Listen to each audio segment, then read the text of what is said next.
and welcome to CubsPS Plus, a Northside numbers game, a weekly podcast that dives headfirst into the analysis of hot topics driving Chicago Cubs baseball. I'm your host, Mike Waller, a lifelong Cubs fan, full-time baseball stat nerd, and sometime youth baseball coach. Thank you for being here today. I know you have a lot of choices out there. You can also find me on Twitter, or maybe it's X now, Instagram, TikTok, Threads, and YouTube, all at CubsPS Plus, a spin on the baseball metric OPS Plus. If you can, please drop a 5-star rating on Apple, Spotify, Pandora, Stitcher, or wherever it is you get your podcasts. If you've done that, thank you so much. Maybe you could share an episode with a friend. Just a few seconds on your end can help me get better and help other Cub fans find the show. You can now support CubsPS Plus on Patreon.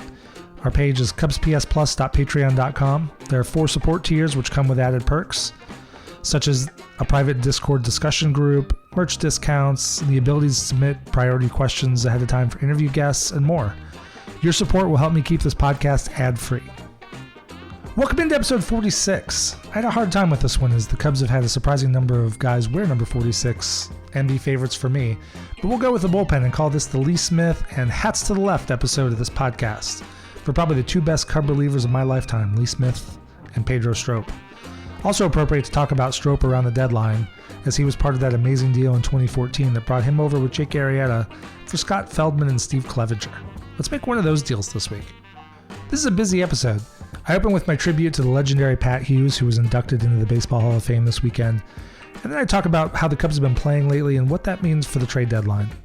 After walking through what I think the Cubs should do and might do at the deadline, I close out with a brief bit on what I saw on my trip to Myrtle Beach last weekend to see the Pelicans.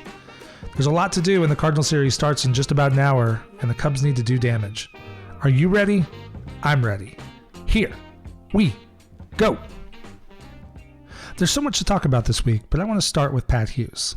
We'll save the trade deadline stuff, the Cubs' current streak, and my trip to Myrtle Beach to see the Pelicans for later. I want to start with Pat Hughes. It was right around this time last year that we were all mourning the passing of the great Vin Scully. And there have been so many great baseball voices over the years, and Pat is one of the last remaining that he's got that old school baseball charm. You know, every time you tune in, you hear one of the first things I look forward to is hearing that description of the uniforms and what colors the teams are wearing, and just laying out the scene for the listener who's driving in the car or sitting in the backyard or doing whatever it is we're doing when we can't watch the game. And admittedly, I don't listen to the Cubs on radio as often as I used to. If they're in the car, I'll turn Pat Hughes on. But I do prefer generally to watch the games. And being distant, I live in Charlotte, North Carolina. I'm typically watching over satellite. It's difficult, I'll say, to synchronize the radio call with the TV call. So as much as I'd often rather listen to Pat, I often listen to Boog. But I have spent many hours over the years listening to Pat Hughes, and he's just incredible. I mean, it was amazing to listen to back in the day when he was working with Ron Santo. I mean, here's Pat Hughes, this very polished, very smooth, let's lay out every detail announcer who is still managing to coherently describe the game and describe the action he's seeing, while Ron Santo, good or bad, is absolutely losing his mind next to him. It's just, it was so endearing in the way he interacted with Santo, especially up through all the Hall of Fame stuff when Ron just could not get inducted. The Cubs wound up retiring his number. There was so much greatness there, and it was so much fun to listen to. And he's got the same, very similar rapport and comfort level with Ron Coomer now. But listening to Pat Hughes is just an absolute treat. I love when he takes on the TV broadcast. Honestly, he is just as good on TV as he is on the radio. I know Len Casper, who was also one of my favorite Cubs voices, left to go to the White Sox so he could do radio. As a TV viewer, I would certainly not complain if they brought Len Casper back over to do Cubs radio and Pat switched in the TV booth. But one of my favorite stories about Pat Hughes is, over the years, going back about 5 or 10 years, my mom had found a series of audio documentaries he had put together on some of the great broadcasters. So we had Red Barber and Bob Uecker and just guy after guy after guy that was the all-time baseball broadcasting greats. And he would put these out. They've got a nice jewel case with a cover showing the announcer in the prime. And my mom had started ordering me those as basically stocking stuffers. So I would get a couple here, a couple there as they would come out. Well, one year I got one, and I don't remember what the issue was. I think I got two of the same one. I think she had ordered, I don't remember which one she had ordered, but I think she had ordered two, and I got two of the same one. And not a big deal to me, but she's telling the story, and she loved listening to Pat. And it was funny because she was saying that there was a customer service number, so she went to call to talk about the order mix-up or whatever it was. And so she called the number, and she hears this weird voice on the other end of the line. Turned out that was Pat Hughes' living room number. So she called him right on his landline in his house. Kind of wish I still had that number, but I don't know. It was always a fun story we joked and laughed about for years after the fact. And now she's gone. So that was one of the first memories that popped to mind when Pat was inducted this year. But very deserving. Love listening to Pat. And Pat, I hope you stay with the Cubs for many, many more years. It's an absolute pleasure to listen to you call baseball. And speaking of pleasure to call baseball, it's been a lot of fun lately. I mean, when you look at the Cubs, just came off just a wild win in Chicago last night over the White Sox.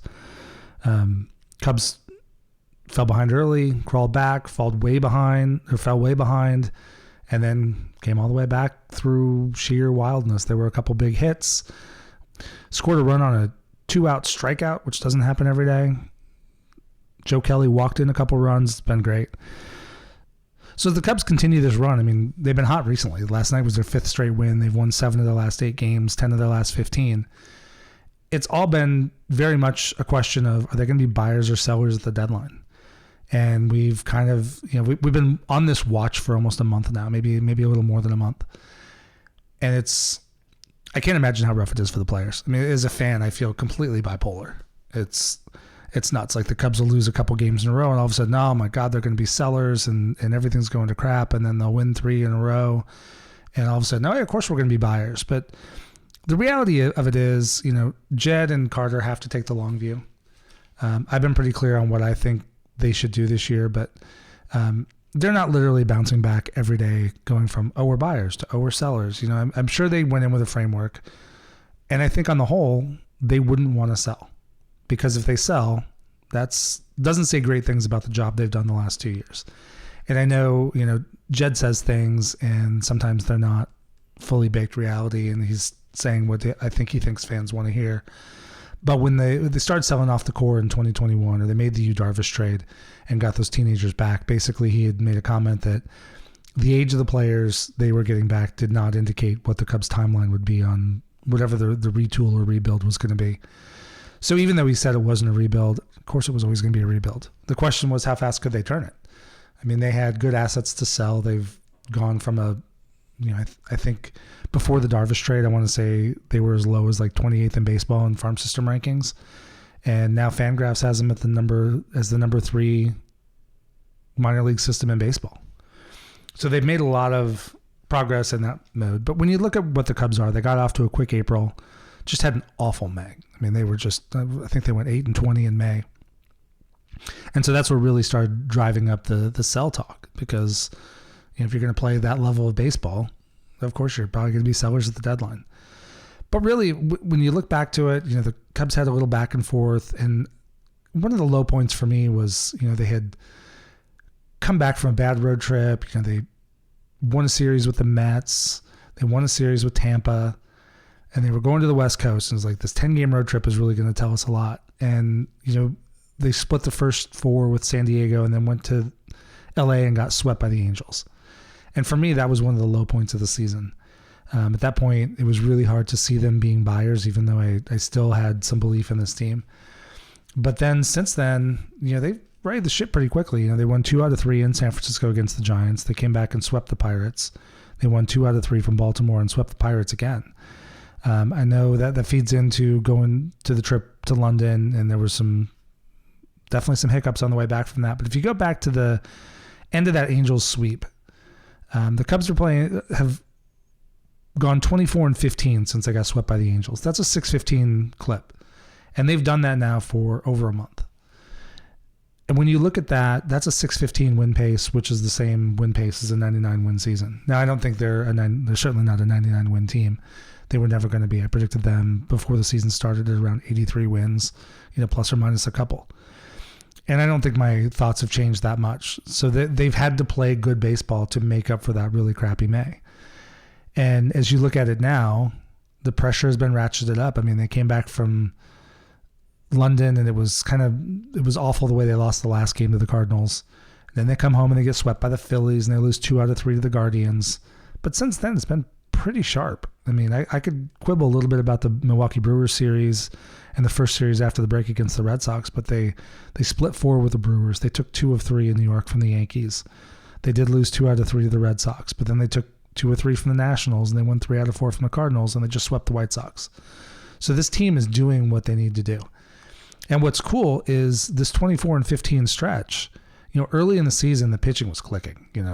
Stroman and Steele were all-star level pitchers, Cy Young candidates, and Drew Smyly, almost threw a perfect game. He was nails. Jameson Taillon was struggling a lot, but then Kyle Hendricks came back and he was looking good, and Hayden Wesneski had his ups and downs. But through this stretch now, Stroh has struggled a little bit. Steele's had a couple of his worst outings during this 24-15 run.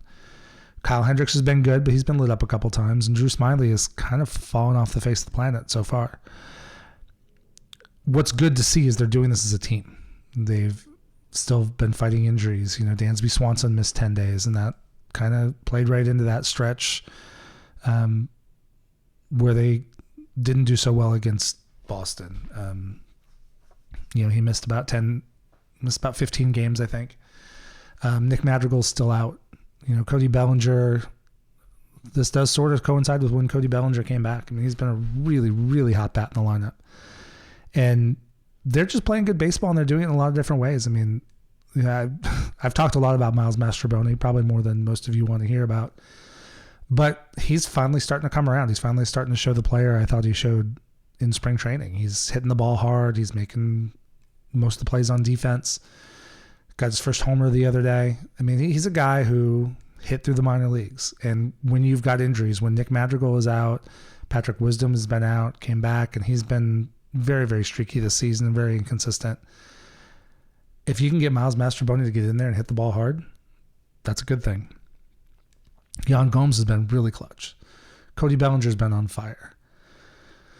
As they've played these last, 10 games or so, Ian Happ and Seiya Suzuki and Nico Horner are coming out of big slumps. So this is a team that I think has what it takes to fight. I've tweeted about it a couple times, but this is a team it's still a flawed team. There's still roster construction issues. It's not going to be a team that's going to win 8 out of 10 consistently. But this is a team that does want to fight you. We've seen that the last few weeks. We saw it last night in Chicago. I mean, they're not going to physically fight you. Like, this isn't a team of Michael Barrett's. But they're going to battle. They're going to put up good at-bats. They're going to make the pitchers work. And they're not a team, early in the season, especially in May, there were some stretches, and I think it was a lot of lineup construction and whatever, but the offense might pop a few runs early, and they were just done. I haven't felt like this offense was done in quite a while. And even if they lose, and even if they have a day where they don't score many runs, I don't feel like they're done. I feel like Hap's going to take that walk, or Mastrobuoni's going to get a hit, or Christopher Morel's going to pop one somewhere. And I think a lot of it is certainly around having Cody Bellinger in the middle of that lineup. Since he's come back and he's been hot and he's been producing, he had a bomb last night. I mean, that thing was just gone from the moment it left his bat. And you have that threat in the middle of the lineup. It's something pitchers have to deal with. By this time next week, we're going to know what happened at the trade deadline. And honestly, I'm so ready for it to be over. I know a lot of people like the trade deadline. There's tons of speculation. You can make up a lot of wild proposals and dream about who you're going to get, whether you're a seller or a buyer, right? If you're a seller and you're definitely out of the race, it's a lot of fun to think about, wow, what are these great prospects I could get? Or if you're a contender, am I going to get that bullpen arm? Are the Cubs going to go get that third baseman? Or is there going to be another bat in the lineup or a starting pitcher to help out? And I'm just tired of it this year. I think because I don't think there's going to be a lot of action at the deadline. I mean, there will be a lot of action. There will be a lot of trades made. But like last year, I think we were totally spoiled. There were a lot of really big trades last year, especially now that Shohei Ohtani is off the market. There's not going to be that Juan Soto trade. There's not going to be that one big megastar We did see Lucas Giolito last night after the White Sox loss get traded to the Angels. It's a good move on their part. If they've got Shohei Ohtani and they're committed to not trading him, and they only have him under contract for the rest of this season so far, make a good faith last-ditch effort to try to get that team in the playoffs. I mean, I think the Angels' best path to keeping Ohtani is to somehow get in the playoffs this year and show that, look, we're ready and willing to do what it takes to support and put a winner out there. And they've spent the money. Spending money has not been a problem. I mean, they're basically wasting $38 million a year right now on Anthony Rendon, who's not been able to stay healthy and has not been even a shred of the player they thought they were getting from Washington in 2019, after the 2019 season. I mean, he's just been a black hole for money. And so that's cut into what they're doing. They're paying Mike Trout $413 million. So they've shown that they'll spend money. I'm sure they'll make Shohei a great offer. They're going to have to show him, like, what else can we bring to the table? What else can we put out here to try to help support you as a winner? So the Cubs, they head into the deadline. They've got 4 against St. Louis and 1 against the Reds. And then we're on August 1st and it's deadline time.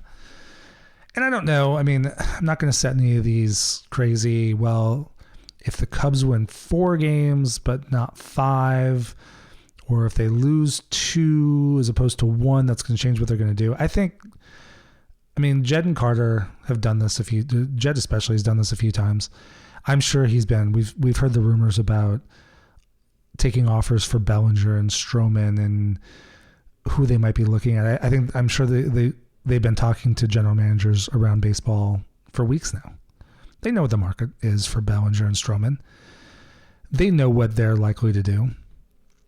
And I think there's always a temptation to trade, because I don't think this team, let's face it, even if they make the playoffs, if they win the weak Central, if they sneak in as a third wild card, they're not a team that is going to be anybody's favorite to win the World Series. That's fine. That's not where they are in the rebuild process. But I think they can compete for it. And all I said in the beginning of the year is give me meaningful baseball in September. So if they don't trade Bellinger and they don't trade Stroman, or maybe even if they trade one of the two, I think this team can play meaningful baseball in September, which would be a far better outcome than the last 2 seasons. But I think what they're looking for is, I really don't think Jed is going to trade either Stroman or Bellinger. I think they're listening enough. And if some team, if the Cubs go out this weekend and get swept by St. Louis, maybe all bets are off. Maybe they're in full sell mode at that point. But I think at this point, I think they're listening to offers. If they get absolutely blown away, if some GM just gets stupid with what they're offering because they want Stroman or Bellinger that badly, maybe they make a deal. In Bellinger's case, he is eligible for a qualifying offer. So anything that the Cubs get for Cody Bellinger has to be more valuable to the Cubs as an organization than the number 68 to 70 pick in next year's draft. And this year at 68, they drafted Jackson Wiggins, the high school arm that they just signed. He's a kid who's coming off some injury concerns, but when he was healthy, he was throwing high 90s and has just top line stuff. And the benefit there is you're getting a guy that you pick, right? You do your draft homework, you seek out your guy in that round and go sign him. Which is better than, a couple AA prospects who are 26 and haven't done much in a year and a half. Like, you're kind of typical, and I've used him before. I don't want to pile on too much, but like, you're not going to trade Cody Bellinger for this year's version of Bryce Ball. I don't want to pile on Bryce because playing baseball is really, really, really hard. And he was a fair prospect there for a while, both with Atlanta and Chicago. But, that kind of return is not going to get it done. If that's the level of return, then just keep Bellinger, play out the season, see what happens. Especially if the Cubs think that Bellinger, and this applies to Stroman too, but if they think Bellinger is a guy that they want to keep around long term, then I think you spend the rest of this year, you keep him, you put him in Chicago. Hopefully the Cubs can continue to stay hot, have a good August. And then you're in September with those Wrigley crowds playing, playoff race baseball. What an incredible place to be. So I really hope they stay. I think between the two, I think Stroman is probably pretty likely to re-sign with the Cubs if the Cubs push hard. He has said he would do it even if they traded him away, but let's be real. Like, you trade guys away, they don't often come back. It does happen occasionally, but I think it's better just to keep him. And I know I've heard a lot of talk about, if Stroman is looking for $25 to $28 million a year, is he worth it? I think there's this sense out there that, $25 to $28 million is ace money. And I don't think Stroman's an ace. I think he goes through stretches every season where he pitches like one. But I think he's, maybe a low end number one. At worst, he's a mid-level number two. Maybe absolute worst, high end three. But he's a front half of your rotation starter without a doubt. And 25 to 28 million is kind of where that market is right now. The 5 years ago, yeah, that's ace money. But now ace money is 30 plus, probably 35 to 40 million dollars. Look at like what Verlander and DeGrom and Scherzer have gotten the last couple of years.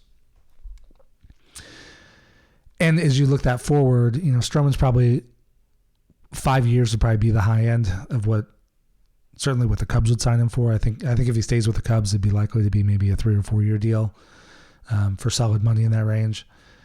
And 25 to $28 million 4 years from now is maybe not even number two money. So I'm not that concerned about the contract. I think what I'm looking at with this trade deadline is I want to see the Cubs not make themselves appreciably worse in 2023, and I want them to set themselves up and get some additional building blocks for 2024. And this is the wildest year, that I can remember as far as the trade deadline, because there are so many teams with the change in the balanced schedule and the third wild card. There's so many more teams that are still theoretically in play. I mean, I'm looking at the wild card standings right now. In the National League, I see St. Louis has already declared that they're sellers. Basically, the Cardinals, Pirates, Nationals, and Rockies in the NL are clearly out of it, not competing for anything this year. In the American League, probably draw the cut line Detroit, the White Sox, Cincinnati, and Oakland. So that's really like 8 teams in baseball that are dead in the water, done right now. There are a couple other teams that probably should be in that zone, but when you look at it, I mean, in the NL, the next two teams above St. Louis are the Mets and the Padres, both of whom spent just insane amounts of money this offseason, and on paper are super, super talented teams that theoretically could take off soon. But, the Cubs are 2 games better than the Padres and 3 games better than the Mets.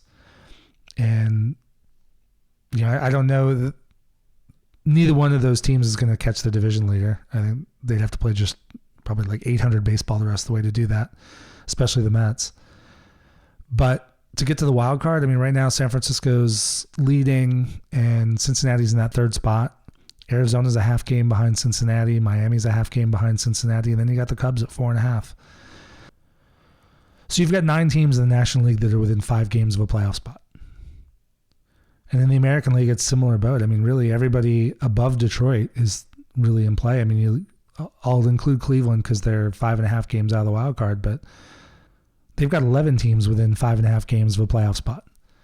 So there are some teams in there that may decide that they're sellers. Maybe they've been fading now, or maybe they just don't think they're quite there yet and have a couple assets that they know they're not going to sign back next year and make some trades. But when you've got that many teams still really competing for the playoffs, there just aren't that many teams selling.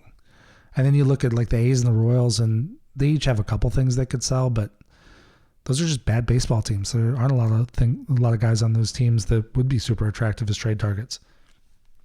It's some of those middle tier teams. Like if the Cubs were 5 games worse, and they would be dealing Bellinger and Stroman. Maybe they will. Maybe they will anyway, but we'll have to see about that. But I think it's, as I look at this, my preference would be for them to work in the margins, soft sell, soft buy, maybe a little of both.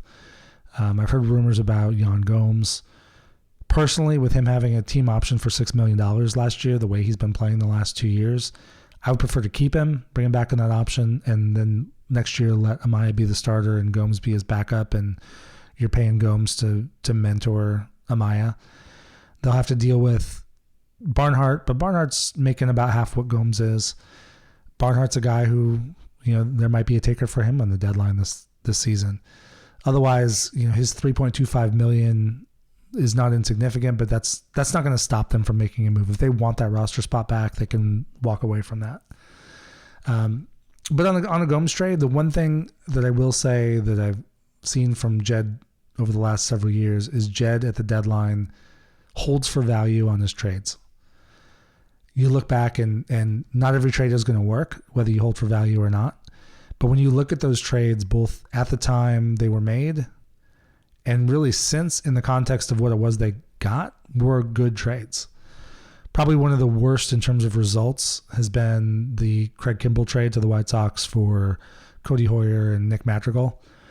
That looked like a really good trade at the time. And going back, I think I would do it again.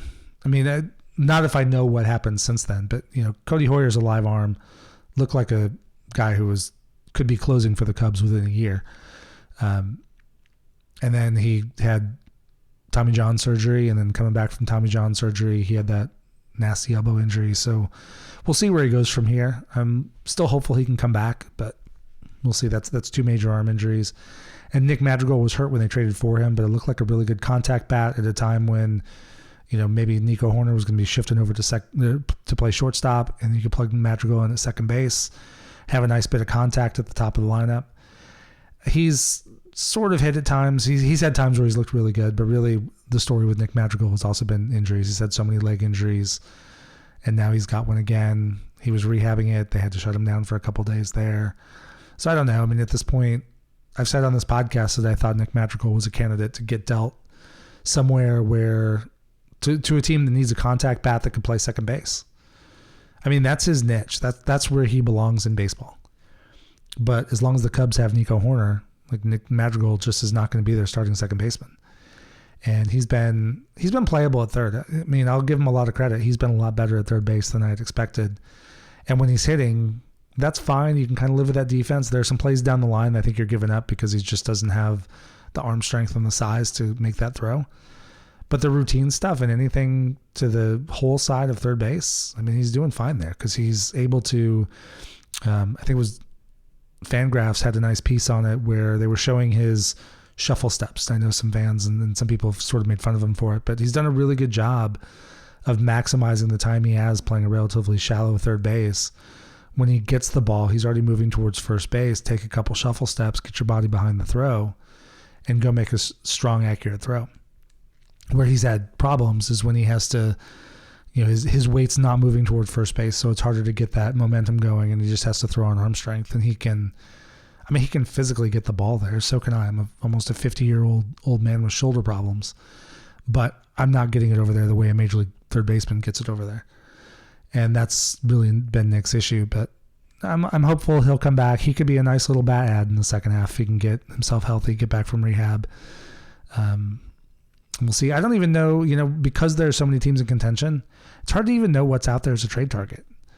There are a lot of rumors and this guy and that guy, but I've seen rumors. I've seen two tweets today, one from somebody sort of tied to the Astros and one, I think, from a Braves fan, pointing to Justin Steele as a good trade target they've heard rumblings about. And I mean, it's just garbage. It's just not. I mean, Justin Steele would be so expensive at the deadline that he'd be nobody could make a deadline trade for Justin Steele. I mean, he's pitching at a borderline Cy Young candidate level. He's shown to be basically all of baseball ace level since the middle of last year. And he's making the league minimum right now, and he's under team control for the next 4 years. He's under free agent until 2028. The Cubs would be insane to trade him. If there's any deal with him, like last year when I talked through my trading for Shohei Ohtani episode, I did talk about a bunch of different deals they could make centered around different guys in the system, and Justin Steele was one of those guys. But that was last year as he was maybe just starting to break out. I forget the date that I put that episode out, but it was, if he had already started to break out, it wasn't very far into it. And that was a case where, he's young and he's cost controlled and he's looking really good. So that's the kind of player you would give up for, somebody of Shohei Ohtani's caliber, but short of something like that. And at this point now, I think Justin Steele has established himself too much. I mean, why would you trade that? You've got a really cheap, even as he gets his arbitration increases, if the Cubs don't extend him until he gets closer to free agency, he's making $757,000 this year. Next year, he'll hit his first arbitration year, and he's going to get a nice big raise. It wouldn't surprise me if he was making $5-6 million, but their guidelines within the ARB system. So he's not just going to be rushing right up to market value. So we'll see what the Cubs do. I think as we look ahead as far as who's going to make an impact to the Cubs, they might make a trade and bring somebody in. I do hope they bring in a lefty bullpen arm, some kind of lefty bat. I've heard CJ Cron talked about, possibly Ryan McMahon. Bullpen could be sort of anything. I don't know who's available on the market. So I'm not going to go pour through 30 rosters and try to put together 15 trade proposals. But I do know that the Cubs typically hold value at the deadline. Where I think the Cubs could get some boost is, kind of filling in for the back end of that rotation where there have been some struggles. And right now I'm talking about Drew Smyly, but he might get it back. One guy that's really intriguing to watch over the next couple of weeks, and we might even see him as early as tomorrow. So the Cubs are about to start their 4-game series with St. Louis tonight. I think the game starts probably in about 2 hours from when I'm recording right now. They've got Justin Steele going tonight, so hopefully that's a good start to the series. And then tomorrow is TBD. It's Drew Smyly's spot in the rotation. Now, last time his spot came up, they started Michael Fulmer and then piggyback Smyly.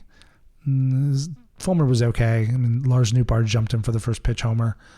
But after that, he was good for the rest of his 2 innings. Then Smyly didn't pitch very well. But I think the Cubs won that game. I'd have to go back and look. They're kind of blend together at this point. But it wouldn't surprise me to see Hayden Wesneski come up, maybe with Smyly available as a piggyback if they need him. But when the Cubs sent Wesneski back down to the minors, he's had 3 starts in July with the goal of stretching him out. First start, he went 3 innings, gave up 2 hits, 6 strikeouts. Next time up, he gave up a couple runs, but he threw 3 innings again, 4 hits, 5 strikeouts. And then his last time out on July 22nd, he was nails. He went 5 innings, faced 18 hitters, no walks, 4 hits, 8 strikeouts. So total in his time back in Iowa, he's thrown 11 innings, given up 10 hits, 2 earned runs, 2 walks, and 19 strikeouts. I mean, that's a guy who's getting his swagger back.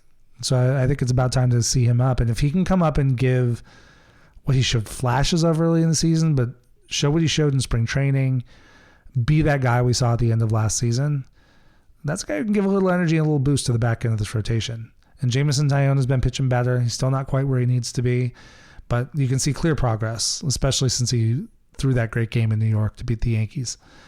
So I'm confident there. Kyle Hendricks has been pretty consistent. Stroman struggled a little bit, but I know Stroman had that blister he developed in the London game, and he's made comments. I think probably if this hadn't been such a critical stretch, I think they might have sat him and had him miss a couple turns. But this wasn't a time where I think they felt like they could do that.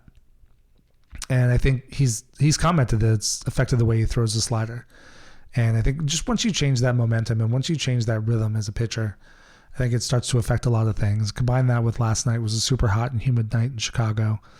I don't want to make excuses because he has been, his last 6 starts, 5 of them been pretty rough. But I think if the Cubs don't trade him, maybe the best thing they do is have him sit a start or 2, get that blister healed up, and just let him get back to being Marcus Stroman. I mean, I don't even expect him to go back to the way he started the season. I mean, he was like the best stretch of his career early in the season, and you're just not going to do that all the time. And you don't just find, sometimes you can, but it's pretty rare to just find the best part of your career at this point at Stroman's age. But he's always shown he can be a very solid, consistent starter, game in, game out, give you a good effort, keep your team in the game. And so that's what I expect him to get back to. It might mean missing a start or 2, but I think that's fine. Like once it comes, there's all this angst and all this pressure about the deadline because there's only a few things you can do. After the deadline, you can only get guys off waivers or guys other people release. Call up your own minor leaguers. So there's been a lot of pressure about whether the Cubs are going to be buyers or sellers at the deadline. But once that's done, whatever direction they pick, whether they pick both lanes, whether they go full sell, full buy, you clear the deadline, there's still 2 months of regular season baseball left. So the Cubs are going to be, I mean, hopefully they do well in this series, but there's a good chance the Cubs are going to be, within 2 and 6 games of first place in the division and within maybe the same range of the wild card. And that's like 58 games or something left over the last 2 months. So you got to go out. There's still plenty of time. I mean, they could sell, find some magic from the farm system, catch lightning in a bottle, and go make the playoffs. Now, if they do full sell and they get rid of Bellinger, they get rid of Stroman, they get rid of Gomes, Fulmer, Merriweather, Leiter, they're not going to go win the division. Let's just be real. But even if they sell one guy, Stroman's made 22 starts, I think. So in a full season, the starting pitcher at the top of the rotation is going to make probably 33, 34 starts. So he's got and he's already missed 1 or 2. So he's probably going to have 8 to 10 starts left the rest of the way.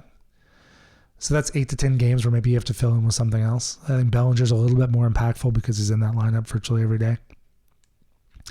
But there's like all this pressure and all this angst. Like, this is the end of the season. Like, this is when we decide what we're going to be. And then it's going to be over on the 1st. They'll have made whatever moves they're going to make. And then there's still 2 months of baseball left. That's what's beautiful about this. And this is why I am so adamant against doing a wholesale sell. When you do that, you're telling your fans, okay, we're not good enough yet. We didn't do a good enough job in the offseason, whatever that story is. And now the last 2 months, hey, please keep coming to the baseball. I know we have a really expensive ticket and we have some of the most expensive beer in baseball, but sure, keep coming to Wrigley, please. Fill it up. No, it's a horrible message to sell fans. Give us a shot. This team has shown heart. The front office needs to show some heart. I tweeted about it a little bit ago, but honestly, if Jed can talk all he wants about not wanting to be a seller. If you don't want to be a seller, they should have bought Jeimer Candelario 3-4 weeks ago. Go jump the market. Go get that guy that's going to help win a couple extra games so that you're not in the sell position at the deadline. But now they are where they are because, Jed and Carter like to wait and wait and wait and wait. And in fairness, most of the other general managers are doing the same thing. A few guys have jumped it this week. Texas did jump the market and went and got Aroldis Chapman, a couple weeks ago. But most GMs wait and wait and wait and wait to the very end. And when you do that, I think you put a lot of pressure on your team. I think you send mixed messages to the team. I think going out and getting them, even if it's not a big addition, go get an extra bat. Or to the point when Madrigal and Wisdom are both on the shelf, or Dansby's down and Madrigal's also out, go get another guy who can play third base. Just send the team a message that, hey, we're in this too, and we're fighting here with you. This team has shown me a lot of fight over the last, 40, 50 games, and I think it's a team of professionals that's going to continue to show that fight. I mean, I saw some reminders this week on Twitter that, I think it was Tuesday, today's Thursday, I think it was Tuesday, in 2019, Dansby Swanson's Braves team was 2 games under 500. I mean, it was yesterday, must have been yesterday. 2 games under 500, this many games in, and they went on to win the World Series that year. Now, I don't think this Cubs team is as talented as that Braves team, certainly. But that Braves team had also, lost Ronald Acuna Jr. And there's hope. And this is a team of professionals. And you just see it. Those guys are grinding at bats. They want to win. They're playing hard. Every time they lose, I see stuff about, they don't care. They're not trying out there. That's just garbage. You watch them play. They're running out ground balls. They're playing hard in the outfield. They're trying to work a count, working a bat, get a good pitch. And this front office needs to step up for them. They need to at least put a team out there that's going to compete the last 2 months. If they don't, if this turns, I think we're past the point of a full sale. I don't know how, the organization can be putting out their new marquee streaming service, trying to sell marquee directly to fans, which they launched this week, and some of the other things going on while the team is on a 24-15 stretch where they're playing 6-15 baseball over more than a month, and say, we're going to go blow it up again. But I do hope that they go out, give this team a little boost, give them a shot in the arm, go get somebody who's, sometimes when you look at a trade, like I remember when the Cubs traded for Kenny Lofton in 2003 and Aramis Ramirez. Now, Aramis Ramirez was a young player then, but he had a lot of struggles with Pittsburgh. Randall Simon was a good player, but Kenny Lofton was past his prime, but they brought those guys in and just gave everybody a shot in the arm. All of a sudden, like, Kenny Lofton's playing like he's 10 years younger. Randall Simon's crushing baseballs, and all of a sudden Ramos Ramirez figured it out. And so take a shot. I mean, I know this year they have to keep in mind where they are as a team and as a franchise on this rebuild. They're not going to go trade, 4 of their top 10 prospects for key pieces at the deadline. But the Cubs are at a point now, I was reading this week, I mean, the Cubs have to clear, 12 to 15 minor league spots to accommodate all their new signed draftees.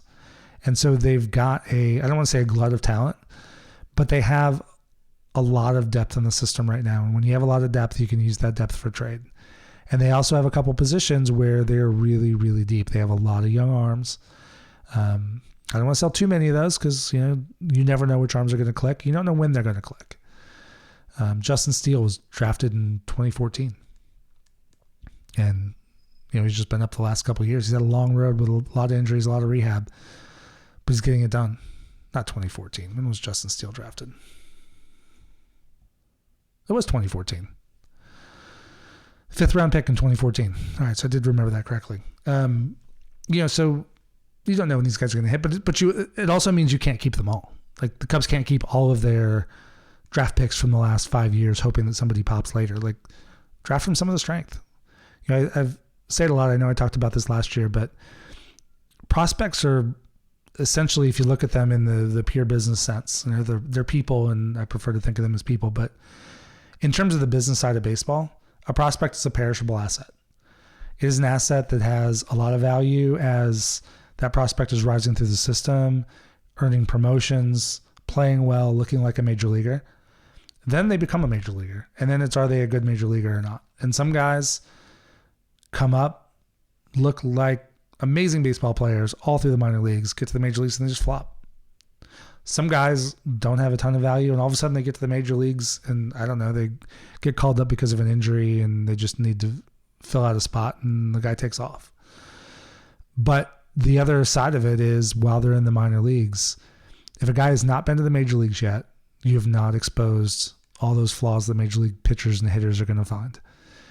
And they look like really good players coming up, and they look like somebody you would want to have, and they've got value, especially if they're Major League Baseball top 100 or if they're in an organization's top 15. Like, that has a lot of value. But if you just sit and hold on that value, at some point they become too old for their level. They don't make it up to the minor leagues. Then the question is, well, this guy's now 28 years old. Why hasn't he been to the major leagues? And so that prospect status starts to fall. So you really want to try to find that line where you're bringing talent up to the major leagues, but you're also taking advantage of the depth you have and identifying some of those guys that you don't think maybe have a path in your organization, and go deal those for either, the Cubs are strong in arm depth and they have a lot of outfielders. They don't have a lot of high-end middle infield prospects at Iowa right now. They had a couple. I like Jake Slaughter. I think he's going to get a shot at some point. Jonathan Perlaza is a guy that could come up and make some noise, but those guys don't rank as prospects where Pete Crow Armstrong does, or where Alexander Canario did before his injuries, or where Kevin Alcantara is, or where the pitchers are. And so if you can take maybe a couple of those outfielders and make a trade, maybe you come back with a 25-year-old cost-controlled infielder who was at one point a good prospect, but maybe is struggling in the big leagues, but you see the talent and you have a development plan. I mean, there are a lot of directions this can go, but use that prospect depth. And that's really what I want to see them do. And so that's probably more than you wanted to hear from me on the trade deadline. So I'll let that go for now. Next time we talk, we can talk about what the Cubs did or didn't do. And it'll be glorious because it'll be over. But no, this week I took a trip down to Myrtle Beach. I live in Charlotte, so Myrtle Beach, it's a 3.5 hour drive. It's certainly not a hard drive. It's an easy drive down there, but in terms of having a family of wife and 3 kids and trying to work out all of our stuff, it's been difficult to get down there. So my oldest and I took advantage Sunday, went down, saw a rain shortened game, but boy, was that game great. So the Marino Santi was probably the highlight of the day for me. I had reached out to Greg Huss and Greg Zumak, 2 friends of the pod who work for Northside Bound, and they do the Cubs on Deck podcast, and I asked both of them like what their thoughts on Santi were, because he was not a guy I'd heard a lot about. And from the two, I heard very similar reports, lots of ground balls, live arm, lots of movement. And so my son and I went down. We had tickets, in the section behind home plate, so he was a former pitcher in high school, so we wanted to watch the pitch movement and see what we could see, especially on Santi. Boy, he did not disappoint. I mean, he was bringing the fastball at 95, 96 pretty consistently. Had just a gorgeous changeup that was just chewing guys up all day long, and a really nice curveball. And so, he went out, and the Storms, we could see the Storms rolling in. But Santi got his 5, and then the relief pitcher came out. But Santi threw 5 no-hit innings, no hits, 3 walks, and that's one of his issues. He walks a few too many guys, and he ran up a lot of big counts. But 5 no-hit innings, 3 walks, and 8 strikeouts. That's pretty fun to watch. And the top of the first, Myrtle Beach just really got a roll, and they had 5 consecutive hits to start the game, including Christopher Morel's little brother, Rafael Morel, who looks just like him. Looks like him, from what I could tell. Acts like him, is very happy, lots of energy, he's fast, hits the ball hard. Jefferson Rojas had a couple hits. We saw Patrick Chavers get a big hit. That dude's, he's big and he's fast. I think with Chavers, Parker Chavers. What did I say the first time? Parker Chavers. What stood out to me was, he hit the ball hard. And we didn't see a lot of power. It was all singles that day, but it was very, very humid, very kind of that the winds were coming in from the water, which, they're often blowing in at Myrtle Beach, so it's a tough place to hit home runs, but a lot of singles. But Parker Chavers fast. That really popped off the page to me. So I had a great time. Wherever you are, if you have a chance to go out and see the Pelicans or get to the Complex League or go to South Bend, catch an Iowa Cubs game in Des Moines, go see the Smokies, highly recommend it. And there's just talent all over the system. The guys are fun to watch. They play with energy. Baseball's fun. Baseball's supposed to be fun. So enjoy this Cubs run for what they're doing. Go find some minor league action. If you can't get to it in person, check it out on Marquee. A lot of these games are televised on minor league TV. It's a great time to be a Cub fan. And hey, go beat the Cardinals. They're quitting. Go take their lunch money. I don't know, whatever it is. Anyway, we'll talk again next week, and go Cubs. Thank you for joining me today. If you like this episode, please drop a 5-star rating and a review wherever it is you get your podcasts, and share an episode with a friend.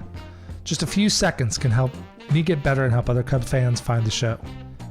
You can also find me on Twitter or X, Instagram, TikTok, Threads, and YouTube, all at CubsPS Plus. And check out our Patreon page to help support the show and keep it ad-free. As always, the music for this podcast comes from Prospect Park West by Jerry McCoy. This is Mike Waller, host of the CubsPS Plus podcast. Every day with Cubs baseball, we're talking about Cubs baseball, is a great day. Go Cubs!